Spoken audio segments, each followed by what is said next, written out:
So malo din no?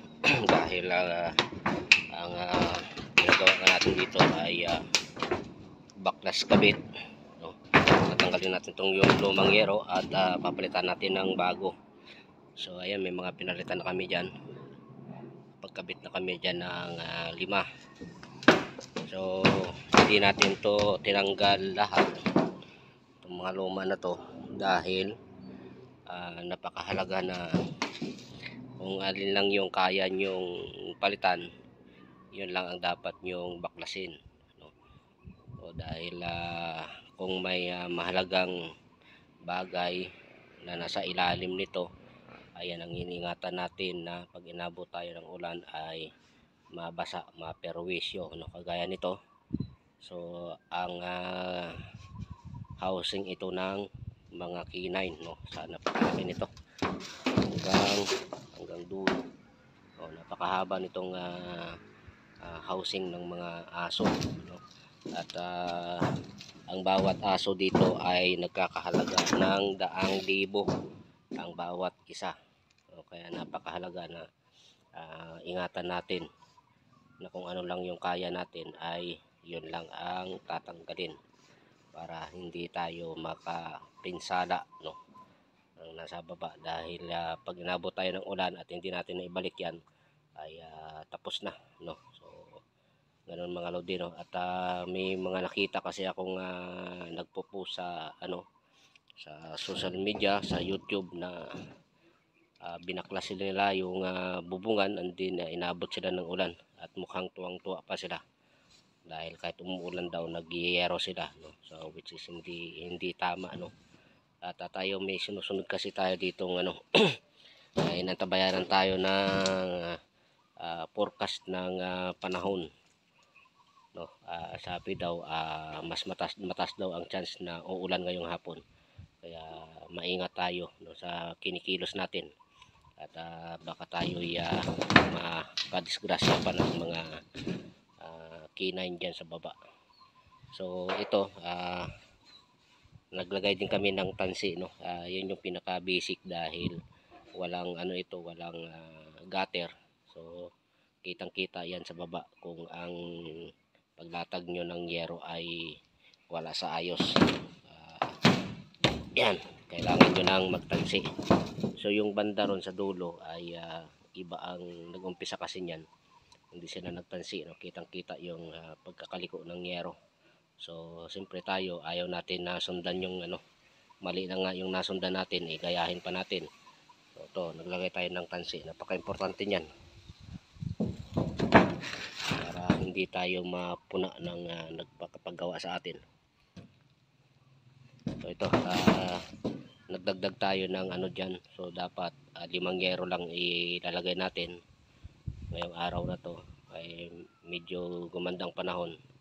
Nagdagdag tayo ng 2, kaya yan, pinipinturahan nyo ng kasama natin dyan bago natin iakyat yung 2 yero.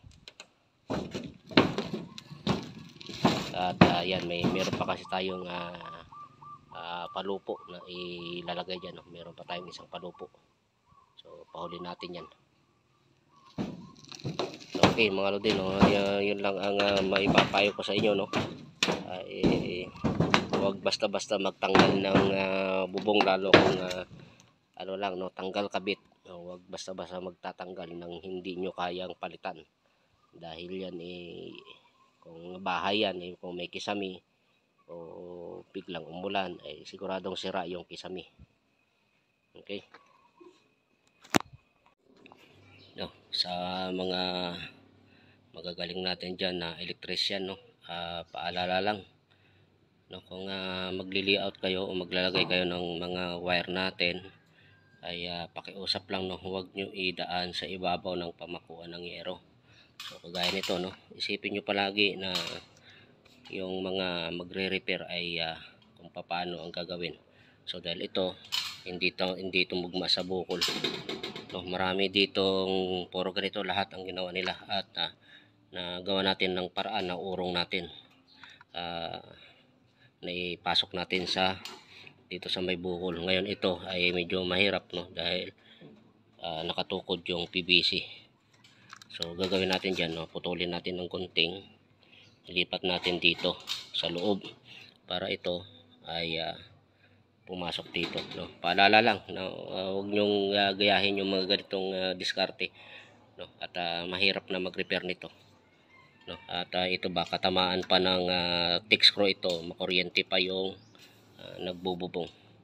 Okay, so mga lodi, no, pakita ko lang sa inyo yung papalitan naming materialis, no. So sobrang nipis, no, mas makapal lang ng konti sa blade. At siyempre pag manipis yan, ganyan ang mangyayari, no. Hindi magtatagal, ganyan ang mangyayari. At ito naman, ganito naman yung ipapalit natin. So makapal, no, 2 times yung kapal nito kaysa dito. Siyempre kung sa lifespan, mas 2 bisis din na mahaba ang buhay ng yero kapag makapal o kumpara sa ganito manipis. So okay, yan, paalala lang, no. So sa manipis nakatipid kayo sa umpisa, pero pag nag-repair na ay mas malaki pa ang magiging gastos nyo. So okay mga lodi, no, tapos na tayo dito. Tapos na natin palitan lahat ng yero to. So kita nyo naman, puro bago na. At malaki, mahaba itong kulungan ng aso, pa bahay ng aso ito. Yun, pinipinturan lang natin na kasama natin itong sanipa at may kalawang, no.